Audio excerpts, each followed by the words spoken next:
जब से अमित शाह ने सदन में अंबेडकर को लेकर के टिप्पणियां की है, तब से सदन से लेकर सड़क तक हंगामा मचा हुआ है। विपक्ष उन पे हमलावर है, विपक्ष इस्तीफे की मांग कर रहा है, विपक्ष उनसे माफी मांगने की बात कर रहा है। जो भी अंबेडकर को चाहने वाले लोग हैं वो सड़कों पे प्रोटेस्ट कर रहे हैं, अंबेडकर से इस्तीफे की मांग कर रहे हैं, अंबेडकर से वो माफी मांगने की बात कर रहे हैं। देश के गृह मंत्री अमित शाह ने सदन में अंबेडकर को लेकर के कहा था कि आजकल एक फैशन बन गया है, लोग अंबेडकर अंबेडकर अंबेडकर किए जा रहे हैं। अगर इतना नाम भगवान का लेते तो उन्हें सातों जन्मों तक स्वर्ग की प्राप्ति होगी। कुछ इस तरह की बातें अंबेडकर को लेकर के उन्होंने कहा था और तब से अंबेडकर सोशल मीडिया पे चर्चाओं में बने हुए हैं। तब से अंबेडकर लगातार सोशल मीडिया पे कई तरह के किस्से कहानियां अंबेडकर को लेकर के सामने आ रही हैं और उनमें से एक सवाल ये भी मन में आ रहा है कि क्या अकेले अंबेडकर ने ही इतना बड़ा संविधान लिख डाला था?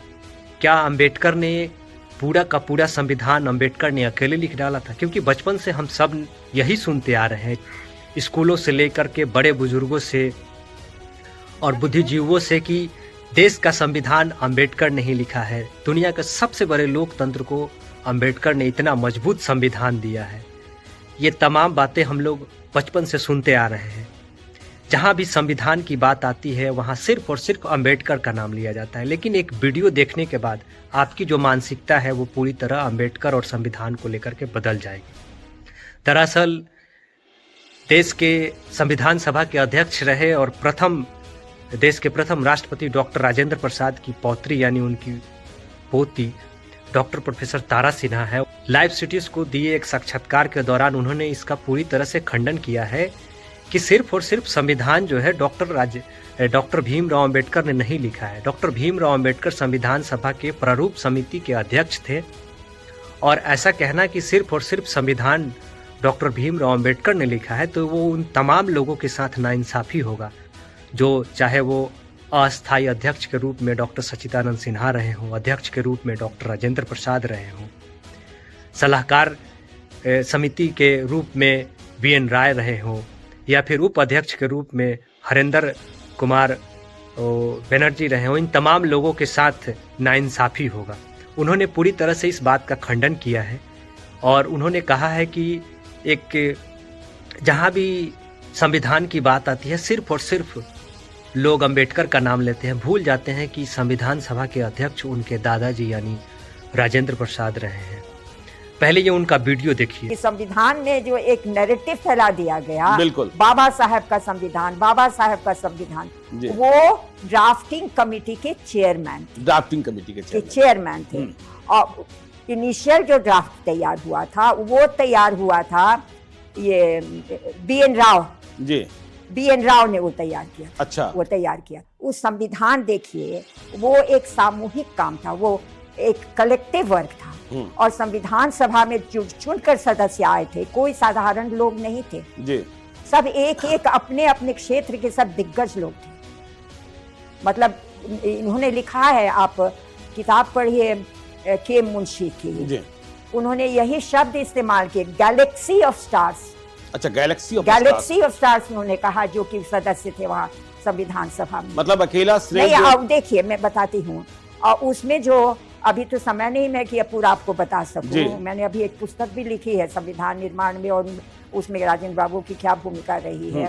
लेकिन ये कहना कि एक व्यक्ति ने संविधान बना दिया है, इस बात का तो मुझको समझ नहीं आता कैसे। आजकल की देखिए वोट की राजनीति है जी, तो आजकल के जो राजनीतिज्ञ है इनका क्या सिद्धांत मैं नहीं समझती हूँ। जहाँ से वोट मिलता है उस तरह की भाषा ही लोग बोलते हैं। एक पार्टी की नेत्री चूंकि वो उसी समाज की हैं जिस समाज के अम्बेडकर थे, तो उन्होंने ये शुरू कर दिया कि अम्बेडकर ने संविधान बनाया और फिर वही बात बाकी सब लोगों ने लपक ली। तो मतलब अकेला श्रेय अम्बेडकर को नहीं दे सकते, किसी को नहीं दे सकते। जो कि एक कमिटी का चेयरमैन था, संविधान जो बना उसमें बहुत सी कमिटियां, बिल्कुल, तो उसमें एक कमेटी थी ड्राफ्ट कमेटी, उसके चेयरमैन थे अम्बेडकर। और तो उनका कहा जाता कि उन्होंने संविधान बनाया जी। संविधान का जो अध्यक्ष था, जिसकी अध्यक्षता में संविधान निर्माण हुआ, उसके नाम का उल्लेख तक नहीं किया जाता। अब किसी को हिम्मत नहीं है हाँ। कि वो कह सके जी। कि नहीं, बाबा साहब ने ये संविधान नहीं बनाया है, ये सबने मिलकर बनाया है, सबने पूरी मिलकर। संविधान सभा ने मिलकर बनाया, और ये संविधान बना है राजेंद्र बाबू की अध्यक्षता में। बिल्कुल। किसी को हिम्मत नहीं है कहने की, क्योंकि वो जानते हैं कि ऐसा हम बोलेंगे तो हमको जो जितना हम वोट चाहते हैं हमको नहीं मिले। इस वीडियो के माध्यम से आपने देखा होगा कि वो इस बात का पूरी तरह से खंडन कर रही हैं कि संविधान सिर्फ और सिर्फ डॉक्टर भीमराव अंबेडकर ने लिखा था।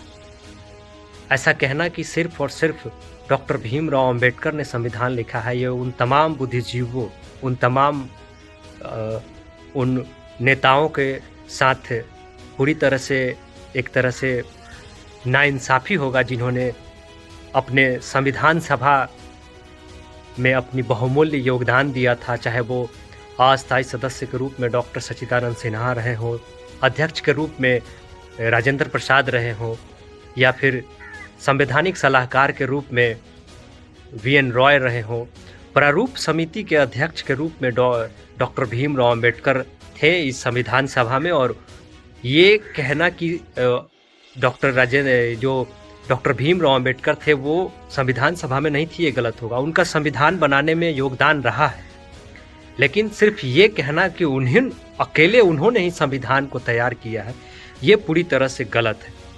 इस वीडियो के माध्यम से वो बता रही हैं और वो पूरी तरह से नाराज़गी व्यक्त कर रही हैं कि उनके दादा ने संविधान सभा को वो अध्यक्ष रहे हैं और कहीं भी उनका नाम नहीं रहा।